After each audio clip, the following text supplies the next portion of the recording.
What's up, everybody? I'm John Middlekauff. You know what I need you to do. Subscribe to our YouTube channel. We got content for days reacting to every NFL game all the time, every single day. Subscribe, like the videos. Let's go. Okay, let's do a little thing we call the Middlekauff Mailbag. At John Middlekauff. At John Middlekauff is the Instagram. Fire in those DMs. Get your question answered on the show. Just my name. At my name. Fire in my Instagram DMs. Get your questions answered on the show. Start with Carter. Big fan and a nerd for sports history. As a lifelong Yankee fan, it's probably easier for me to be into the more than others at my age, 26. My question is about John Elway, who was a former Yankee draft pick. I think when we talk about sheer arm talent, he does not get enough credit and is not really mentioned as much as guys like Favre and Prime Rodgers when comparing top-tier arm talent guys from today.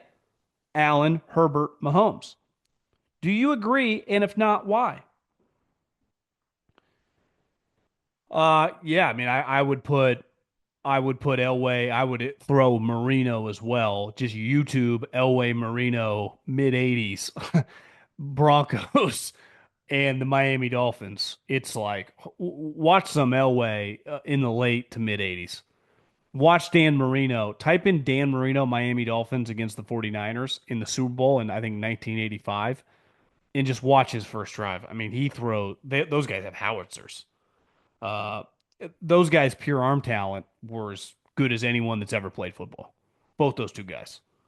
You know, I think Elway was a much better athlete, but, you know, just through my work, I've met a lot of people that have played against Marino, that played in the mid 80s and the 90s, that said Marino's arm was the best.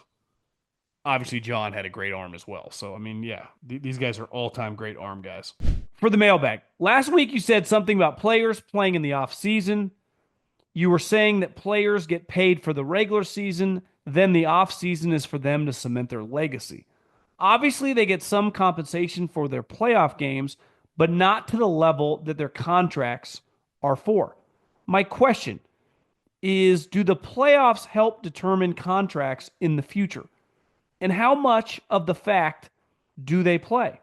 Because the highest paid player is Dak with $60 million a year and has little to no success in the playoffs. And for him, it's a lot easier to just shit the bed every year in the regular season, and in the regular season just collect $60 million. So how much does playoff success weigh into contract negotiations? I think it depends who you are. You know, his negotiating power was just like, I'm good, right? And this is the going rate. I think a guy like Brock Purdy is going to use success in the playoffs, wins and losses. I think it's more. I mean, you do get paid. Like if you're a player that I can win 10 to 12 games with, you're going to get paid a lot of money, whether we like it or not. Like you are going to get paid a lot of money, and it's just, you know, the playoffs. Once you're Patrick Mahomes, right, or Chris Jones, like those guys, did they make that much more than the next guy? Not really. So regular season, you get paid for the regular season. Before the question, I just want to say you're my go-to on the NFL. Question: if you were the GM of the Steelers, what steps would you take to get them back on track? I'm so tired of the same shit every season, little to no changes. Obviously, defense, they got to stay healthy, which there's nothing you can do as a GM or coach. Defense, when the year starts, I mean, they clearly always have pieces, right? And their defense was really good until they had some injuries and they fell apart. But you got to find a way to solidify the quarterback position. And right now, I think I saw a quote from Art Rooney that he thinks one of the two quarterbacks is going to come back, Justin Fields or Russell Wilson. I can't fathom bringing back Justin Fields, especially if you're like, we'll bring back Justin Fields to be our starter. Why didn't you just start him down the stretch in some of those games when Russell was playing like shit? How could you bring back Justin Fields? How does that make any sense? I don't know. I mean, you got to find a quarterback. You have to find a quarterback. And you take some of these flyers on these offensive weapons, some of them blow up in your face. Obviously, George Pickens is a big time talent, but your character, your competitive character, like look at the Chiefs. Look at how hard the Bills aren't that talented on defense. Look how hard they play. You watch George Pickens, you're like, this is the type player that's on a bad team. Now they can overcome them because of their infrastructure and their culture, but like kind of bit him in the ass down the stretch. So I think they need to value the competitive character. They really had that in their good teams. When I was in the 2000s, when I was in college, when I got in the league in the 2010, 11, 12, 13, I remember seeing them in like 14, 15 live. They just had so much competitive character. It feels like they've lost that a little bit. Watching Joe Burrow this year really cements him as an all-time great player on a crappy team. I know that playoff success is factored into legacy. However, it feels like the mainstream media is lazy by chalking up everything to that. Clearly, the other great quarterbacks in the league wouldn't have the Bengals primed as Super Bowl favorites. I think sometimes we're so quick to talk, Mahomes, he's in such rare air. I mean, let's face it. Mahomes is beating them all, right? Beating them all. So Mahomes is doing things like Mahomes shouldn't be compared anymore to any of these guys, right? Lamar, Josh, Burrow, especially if he wins in 2 weeks. He left 4 Super Bowls. Those guys have a combined zero. The only thing they have in common with them is they're all rich. But in terms of winning the big games, he's the only guy pulling it off. But I think we're so quick to like, what's Lamar's legacy?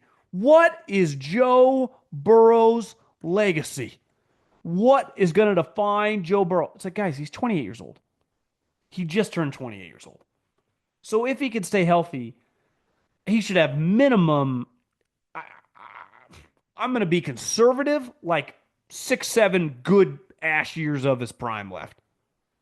Let's just see how it plays out. Like their team got off to a rough start.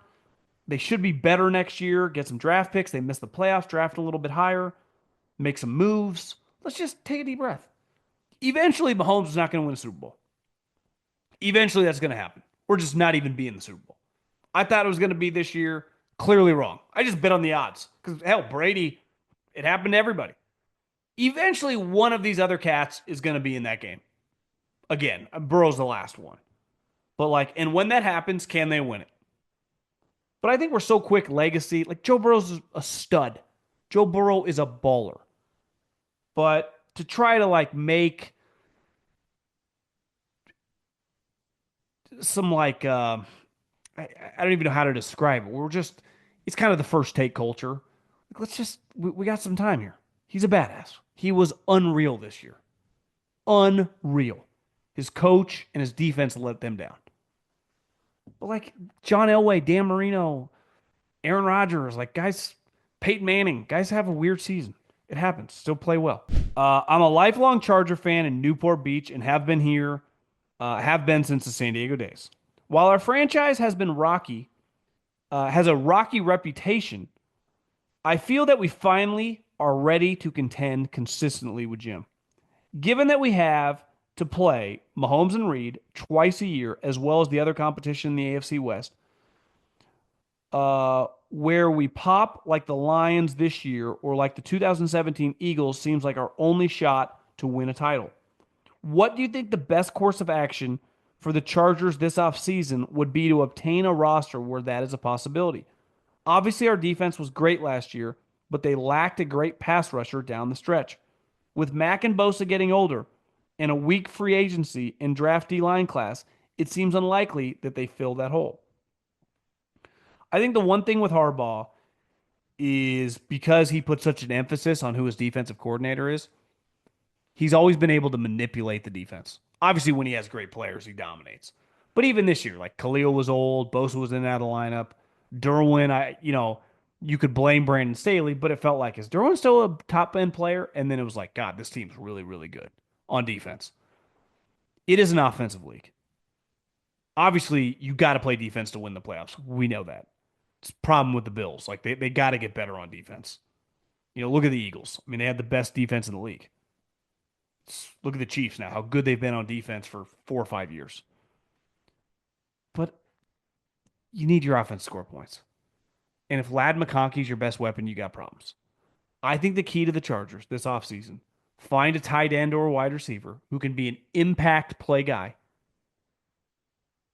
and find a running back who can just be a bell cow. Luckily, in this draft, you're going to be able to draft a running back on the second day who's going to be an immediate starter. How are you going to find your impact skill guy? I don't know. I don't have the answer to that, but I'm interested to see what Jim does. What do you think about the Patriots hiring McDaniels as their offensive coordinator? I thought they were trying to hire outside the Bill tree this time around. Vrabel played for Bill, but never coached with him.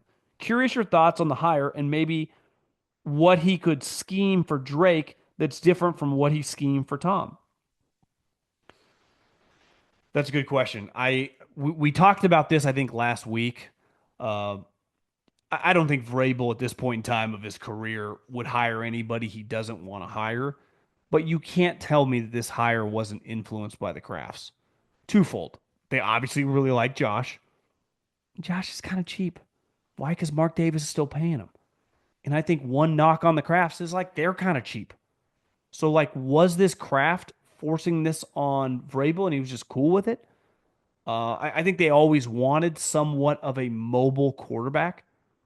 Their plan for their Steve Young was Jimmy Garoppolo, and Jimmy had some mobility when he was younger. So I think they aspired to get that. Now, can he use Drake, who's much more of a hybrid player? I don't know. I'm sure they will. One major problem with the Patriots is like their skill guys suck. So they need skill guys. They need skill guys. But their offensive line is just horrid, terrific. I mean, it gets you killed, literally. I mean, it did. Jacoby got hurt. Drake May was getting concussed. You got to improve the offensive line, which I would imagine Vrabel will do immediately. Question for the bag. With the Bears now hiring Johnson and Dennis Allen to pretty large contracts, especially Ben Johnson, do you think the McCaskies are finally realizing to be successful in the league, you have to have elite coaching and can't be cheap? Do you think this could be the turning point in the organization on how much money we spend if Ben is successful as a head coach? I think I think a lot of teams like the Bears, who are owned by second and third generation family members, who were taught by their parents, who obviously grew up wealthy, but weren't billionaires. And so you're a billionaire now, but you're in the mindset of being a guy you were never guaranteed to make a profit. So the McCaskies, who were the Hallis family, when they bought the team, there was no guarantee to make a profit for a large percentage of the history of the NFL. When Jerry Jones bought into the Cowboys, the financial situation of the league is dramatically different now. But it doesn't take away from your mindset of when you made the purchase and your core values as kind of a businessman. I say this all the time about coaches. Your core values as a coach don't really change. They are cemented when you're very, very young. Kyle Shanahan's core values as a coach, running the football and defense, were cemented by his father when he was a teenager. Andy Reid has loved passing the ball since he played at BYU in the early to mid 80s, and that was their philosophy way ahead of the curve. What does Pete Carroll like to do? Run the ball and play defense. Pete Carroll's not going to be a guy like Dan Campbell and Dan Quinn going for it all the time. Brian Schottenheimer. Anyone my age or older knows, like Marty Schottenheimer was very, very old school. Well, who were Brian Schottenheimer's idols? His father and like Pete Carroll. I know what the Cowboys are going to try to do. They're going to try to be good on defense and run the football. They're not going to have some up-tempo passing game. It's not what he's known for. It's not his core philosophy as a guy. And I think some of these teams, like it's hard for the Bengals. It was hard for the Chiefs before Andy Reid. And even with Andy Reid, it's hard for the Bears because organizationally, their core soul ethos is trying to pinch every penny because that was bred and beaten into them from how they came up in the business. Despite now, it's like you can't lose money paying a coach 10, $12 million a year. I think the league gave a presentation, was it last year or 2 years ago, at one of the owners' meetings? And Roger was like, you guys know that you're paying fired coaches and fired personnel people a total of $800 million? Guess what? These guys have never been richer. So I think the faster you can shift your mindset, and I think it's something we all do. And you either are good at it, slow at it, or you're never going to be good at it. You got to look at money like widgets and become numb to it. Now, that doesn't mean just throw money around and waste it and put yourself in precarious situations. But the faster you can look at whatever money you're making, and especially as you get older, if you make more money, become less emotionally tied to it. I think a lot of people get emotionally tied to money, and I saw it growing up, and I think it really limits your ability to make more. And to the easiest way to make more is to not worry as much about it. That's my personal philosophy. And I think so many people that struggle with money, they get so emotionally tied to it. It's like, guys, it's just a fucking piece of paper. There's no country in the world that's easier to make it. And if you're in the NFL, you've never made more. But if you worry the difference between when I saw that he was uncomfortable. So he's uncomfortable, like you can pay a guy $7, $8 million, but you're uncomfortable paying a guy $13 million. So you're the difference of $5 million a year when you're getting $450 million from the league on television alone, and $5 million makes you uncomfortable. Well, $5 million of $100 million is 5%. So you're talking like 1% of your television revenue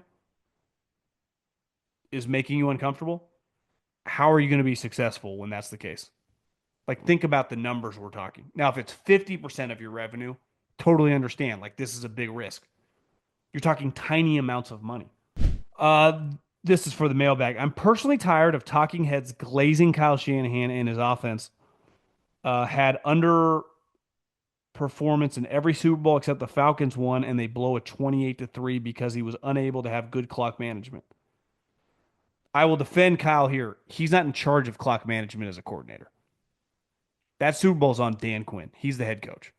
So if you want him to run it, you tell him in the headset, run the ball. If you want him to pass it, you can tell him to pass it. Kyle Shanahan's won a lot of playoff games. A lot of playoff games. If he hadn't, you wouldn't be able to glaze him. He was bad this year, but over the course of his career, like he's been to 4 conference championship games because he rattled off a lot of wins to get there. So I listen, I can be critical of Kyle, but he's won big games in the biggest moments. And if you do that, like you get a little more leeway. Uh, let's face it. This is from Axel. There's only two guys that can beat Andy and Mahomes. One of them works for Fox and is part owner of the Raiders, and the other plays for an incompetent coach and organization. I think he means Brady and Joe Burrow. The Bengals should have cleaned house this year. Even if they didn't get Vrabel, who do you get? Good chance you land Pete Carroll and get a competent GM, and then you're consistently in the playoffs. We're being robbed of Burrow versus Mahomes. I don't think Mahomes and Allen are a rivalry when in the playoffs, Allen is 0 for 4. Allen is great, don't get me wrong, but Burrow and Mahomes is the rivalry. But Burrow is on one of the worst ran NFL teams in the league. I don't know. I would say this Buffalo and them have played some great games. I mean, that was riveting TV. They have played in two of the better playoff games in recent memory. Buffalo and Josh Allen has played them just in spectacular fashion. The only people that have played them well, the Bengals beat them, the Bills, and then the Eagles and the 49ers in the Super Bowl. We saw the Ravens, they crumbled like a cookie. The Texans tried, their special teams were a joke. So I just think that I agree. I mean, part of a rivalry is it has to go back and forth. There has to be some ebb and flow to this. But I think they played him pretty well, man. I really do. I was impressed yesterday. I think Andy and Spags would tell you that. Like, that was a tough ass game. Native Arizonian and Cardinals fan. Do you think Cliff Kingsbury's success with the Commanders is an indictment of Kyler Murray? D-Hop and Hollywood Brown are now about to go to the Super Bowl with the Chiefs, who were his top two wide receivers during the Kingsbury era. I feel like Gannon is a good coach, but Kyler just can't seem to win enough. What are your thoughts on Kyler, and what do you think the Cardinals could get for him in a trade? Well, I think we kind of saw it with Kyler this year. Immense talent, roller coaster player, and just, I mean, he's never going to be one of the top guys in the league. And I think it's going to be difficult for him to be a top 10 quarterback. But he's so talented, at least, in the prime of his career athletically, he's never going to be a bottom 10 guy. So he always kind of floats somewhere between like 11 to 20. And you watch on given weeks, like he can beat people with just incredible halves, right? He can make multiple plays, score touchdowns, make great throws, make plays with his legs, and then he can do incredibly dumb things. Hard to totally judge them this year. Their talent's not great, but I think he kind of just established what he is. A really talented player, not someone you can build around as a franchise quarterback. But you could do way worse, and you're kind of stuck with him, keep building up the team. I, I think you get a couple second round picks for him. I would not trade for him. I mean, I would trade for him if he cost nothing, but I would have a hard time trading for him if they're like, we need your first round pick. Like, it's a no for me, Doug. I appreciate this. My name is James. This is my wife's Instagram. Not really an Insta guy. I appreciate the perspective you share and wanted to underscore a recurring theme on the pod. I'm a leader at a management consulting firm and manage various projects teams. One of my teams wasn't taking their work to the next level. They were phoning it in. A talented and intelligent group, but just weren't owning their craft. It was one of those situations where I thought there was a gap between what they deem as good and what it takes to be good. I used one of your stories about Andy Reid to help illustrate my point about his intrinsic curiosity and genuine interest in football. This was very relatable and helpful. And underscores what you say. So, what's intrinsically motivating to you? Just kind words. Wasn't even a question. Appreciate the note. And I think most coaches are that way. I watched some of the Liam Coen press conference today. One, he's a goofy looking bastard. I mean, he really is. He's a different cat. Clearly smart guy. Had some success with Baker. But you talk about, and I've defended him. Like someone's offering you 11, $12 million and, they expect you to stay loyal for a third of that. Like, welcome to the real world. And I'm a big Jason Light guy. And I don't know. I haven't asked him his take on this whole thing, but like I do get leaving for the job, but just watching him, it's like, yeah, I can see where people think he kind of comes off as a BS artist. You got to be careful about press conferences. I'm not going to make any like grand proclamations on like he's going to suck or he's not going to pull this off because the press conferences you never know. But it was just a little weird. I mean, it was just I watched probably 10 minutes of it. There's some viral clips going as well. I just red flag might be strong, but let's just say that I'm probably on the fence. Like if it was an IPO for a stock, I don't know if I'd purchase. Again, funky looking cat. This ain't the little itty bitty tiny bowl. This is the Super Bowl 59. Get in on the action at DraftKings Sportsbook, an official sports betting partner of Super Bowl 59. Scoring touchdowns is key to hosting the Vince Lombardi Trophy, and you have a shot to score big by betting on them at DraftKings Sportsbook, the number one place to bet touchdowns. Ready to place your first bet? Try betting on something simple like a player to score a TD. Go to DraftKings Sportsbook app and make your pick. New DraftKings customers can bet $5 to get 200 in bonus bets instantly. Download the DraftKings Sportsbook app and use the code JOHN. That's code JOHN for new customers to get 200 in bonus bets instantly when you bet just $5. Only on the DraftKings Sportsbook app. The crown is yours. My question is, do you think that Saquon could have been in the GOAT conversation if he had been with the Eagles his entire career since he was a rookie? And why isn't Steve, the Chiefs DC, getting any coaching interviews? I know Mahomes and Reed are basically one of the best ever, but Steve has been doing a great job. Uh, well, think about this. Who are the best ever running backs? Most people say Jim Brown. I just say, yeah, never saw him play. Obviously, one of the greatest players of all time. Walter Payton, I think universally agreed upon. Barry Sanders, one of the greatest players. Uh, Emmett Smith, I think most people would say is probably not as good as those guys, but played behind one of the best offensive line and was one of the most productive. Fantastic player. Adrian Peterson, Derrick Henry, LaDainian Tomlinson. Then there are the hybrid guys, LT and Marshall Falk were these guys that get you like 70, 80, 90 catches. And then there was Adrian Peterson, who was just like, I'm a running back.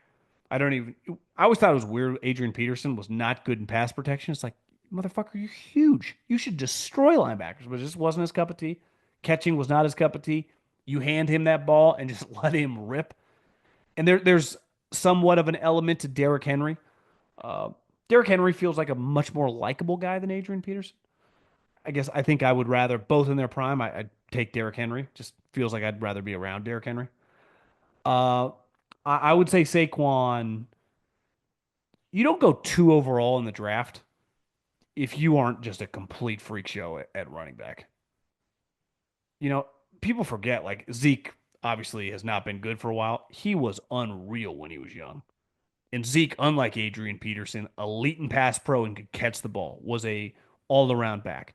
Saquon's got solid hands, but he's not McCaffrey or Marshall Falk or LT, but he is such a great running back. His, that touchdown run in the NFC Championship game, I don't think the two DBs quite realized. This guy's like a bowling ball, and his contact balance to do a 360 at full speed as you're getting hit and not even remotely come close to falling down. I think it's almost underrated how insane that is. We obviously talk a lot about that play where he jumped over the dude backwards. That play yesterday where he's just getting hit and kind of spinning around as he's getting hit and doesn't even break stride is a remarkable display of athleticism. But like Adrian Peterson and Derrick Henry, high end speed.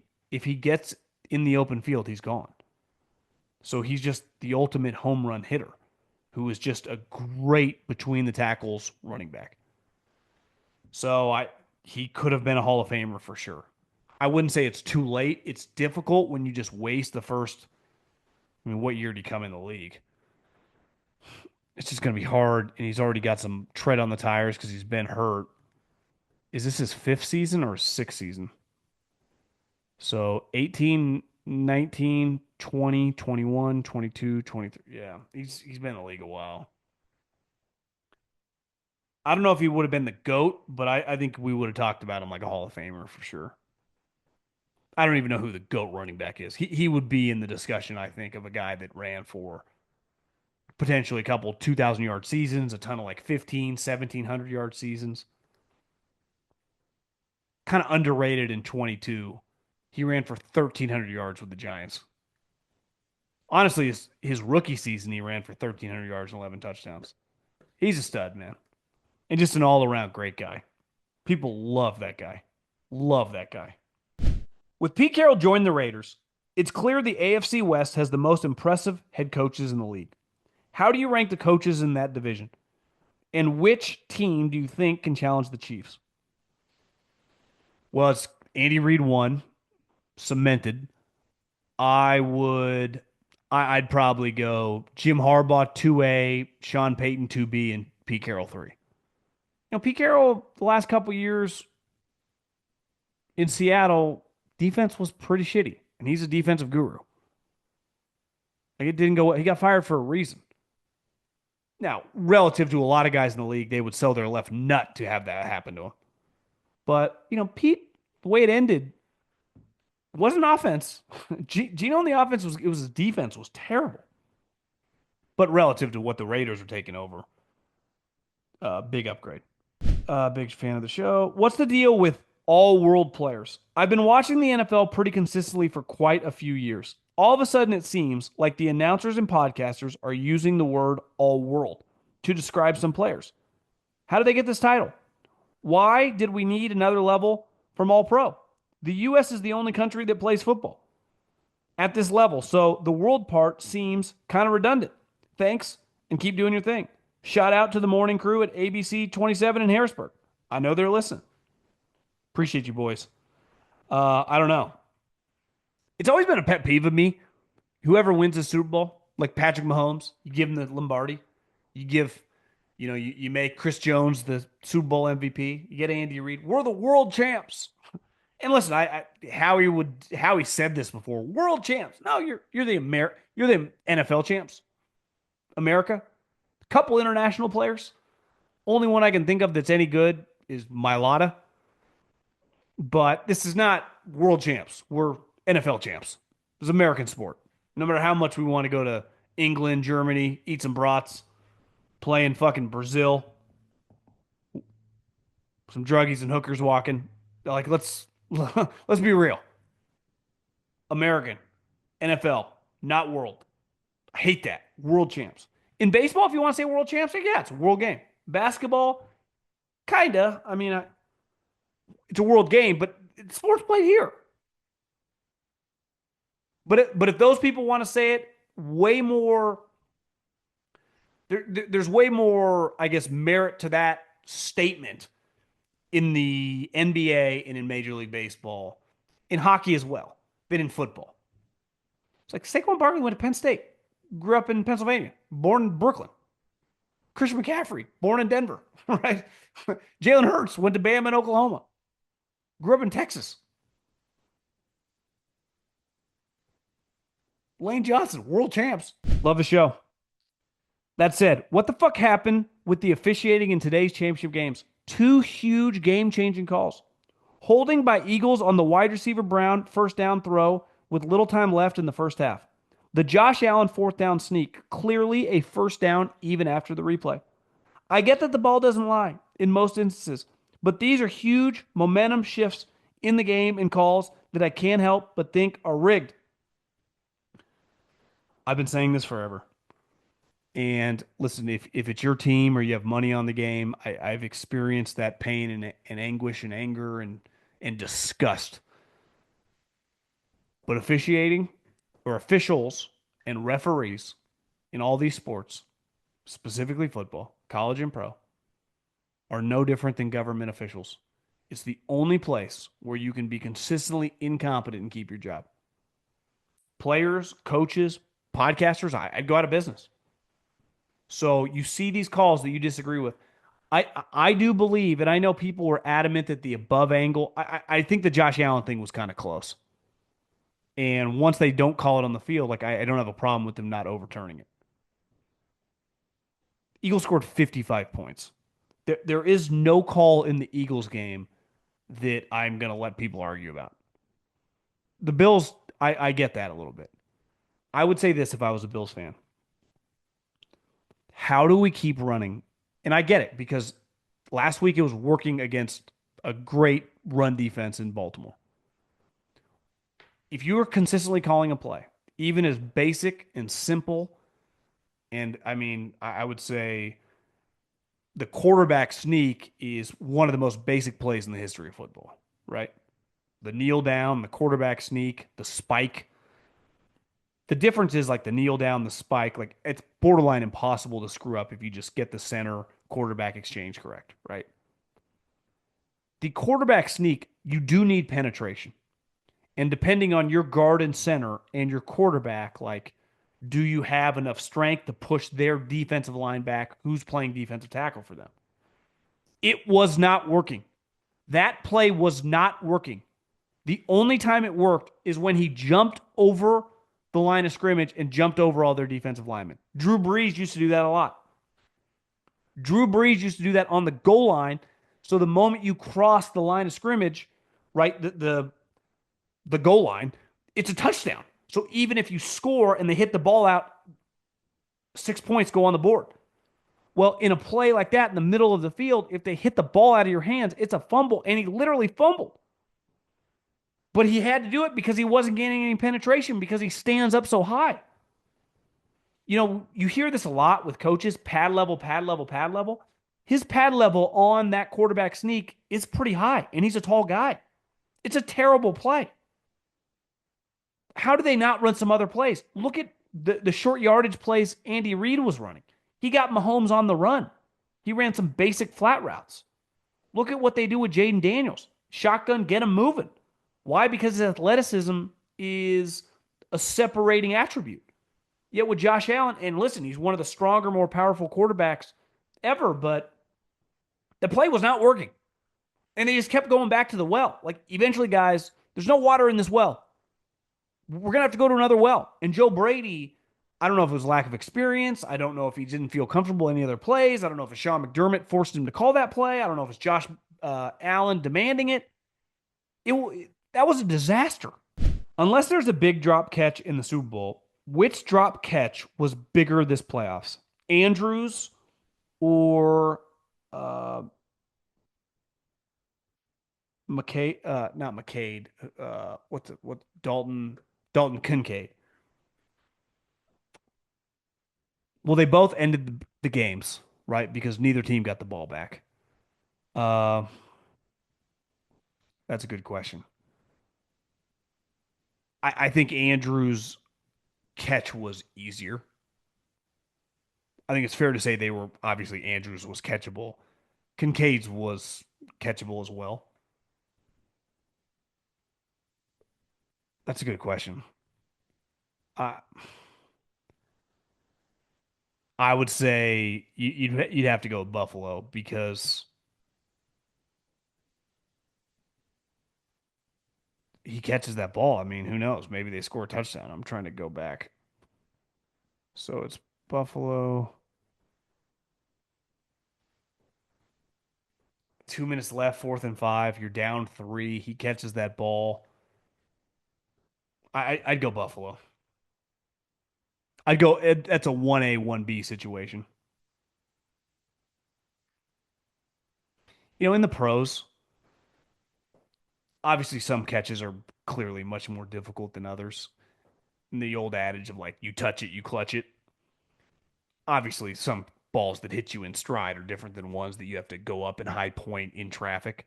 And that was one he had to lay out, go to his right. But still, I think he catches that, I don't know, minimum half the time.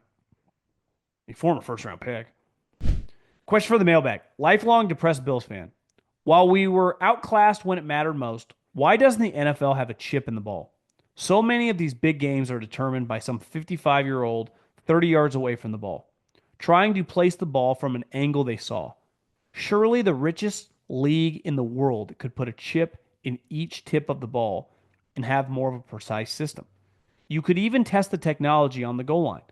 If the chip breaks the line, the refs get an automatic signal on their watch and it's a touchdown, similar to the goal line technology in soccer.